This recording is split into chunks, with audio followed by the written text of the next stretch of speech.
రాష్ట్ర వ్యాప్తంగా కోటి సంతకాలను సేకరించింది వైసీపీ. మెడికల్ కాలేజీల ప్రైవేటీకరణకు వ్యతిరేకంగా సేకరించిన కోటి సంతకాల ప్రతుల వాహనాలను జెండా ఊపి ప్రారంభించారు వైఎస్ జగన్.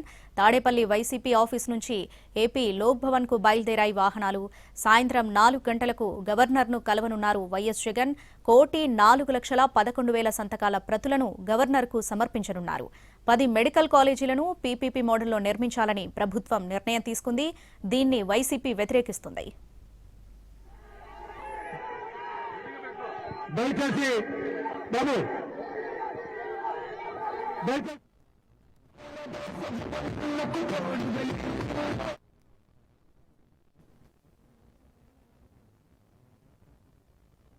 ముందు మరి ఏదైతే మన చెప్పారో వాగ్దానాలన్నీ కూడా మసిపూసి మారేడు చేశారు కాబట్టి ఇది అలాగే చెప్తా ఉంటారు. వాళ్ళు ఎప్పుడూ కూడా దుమ్మేయటపోవటమే ప్రజలు మాత్రం ఇవాళ గమనించారు. అందుకే వాళ్ళేదో లేటెస్ట్ రిపోర్ట్ కూడా వచ్చింది. వాళ్ళకి 31 సీటే పరిమితం అయిపోయిందంటే వాళ్ళు అర్థం చేసుకోవాలి. చెప్పండి సార్, నార్మల్ గా ఇప్పుడు ఈ కోటి సంతకాలకు సంబంధించి పెద్ద ఎత్తున మీరు ఉద్యమం చేశారు. పీపీపీ అంటే పబ్లిక్ ప్రైవేట్ రెండు కలిసి చేయడమే తప్ప దాన్ని ప్రైవేటీకరణ చేయడం కాదని చంద్రబాబు అంటున్నారు. ఎవరి చెవుల్లో పూలు పెట్టాలనుకుంటున్నాడు చంద్రబాబు నాయుడు గారు. వినేవాళ్ళు ఎవరూ లేరు. చెప్పటమే అలవాటుగా మార్చుకున్న చంద్రబాబు నాయుడు గారు చేయటం కూడా అలవాటుగా మార్చుకోవాలా.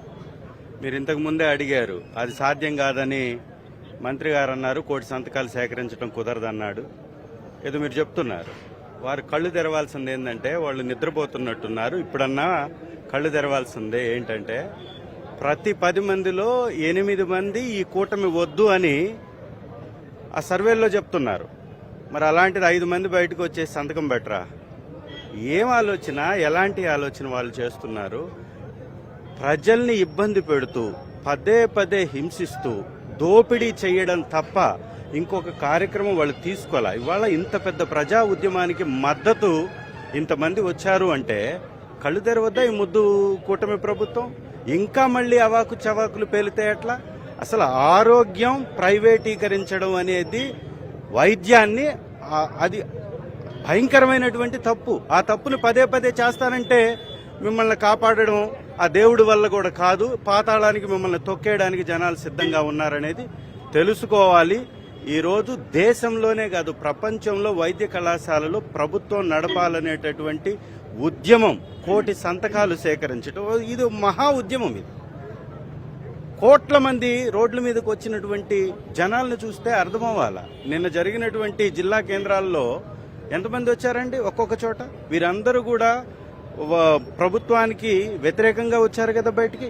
ఇది అన్నా తెలుసుకొని ఇకనన్నా మొద్దు నిద్రను మాని చంద్రబాబు నాయుడు గారు వాస్తవ పరిస్థితులను గమనించాలి. ప్రజలకి వైద్యం అనేది ప్రభుత్వం ఇవ్వాల్సినటువంటి బాధ్యత ఉంది. ఆరోగ్య భద్రత అనేది ప్రభుత్వ బాధ్యత.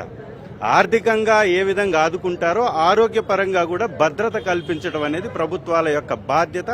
ఆ బాధ్యతని తూచా తప్పకుండా చంద్రబాబు నాయుడు గారు చేసి తీరాల్సిందే. ఒకవేళ కాదు కూడదు నేను ఇలాగే ముందుకెళ్తానంటే మీ మెడలు వంచడానికి వైఎస్ఆర్సీపీ శ్రేణులు ప్రజలు సిద్ధంగా ఉన్నారు.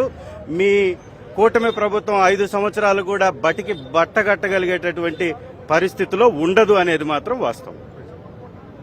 మెడికల్ కాలేజీలు ప్రభుత్వం నడపాలి, దాంట్లో భాగంగానే కోటి సంతకాలు ప్రజల నుంచి వచ్చిన మద్దతే దీనికి ఉదాహరణ నిదర్శనం అని చెప్పి కూడా మంత్రులు చెప్తా ఉన్నారు. కెమెరామెన్ కోటితో కలిసి Vinay NTV, Tadepalli party office నుంచి.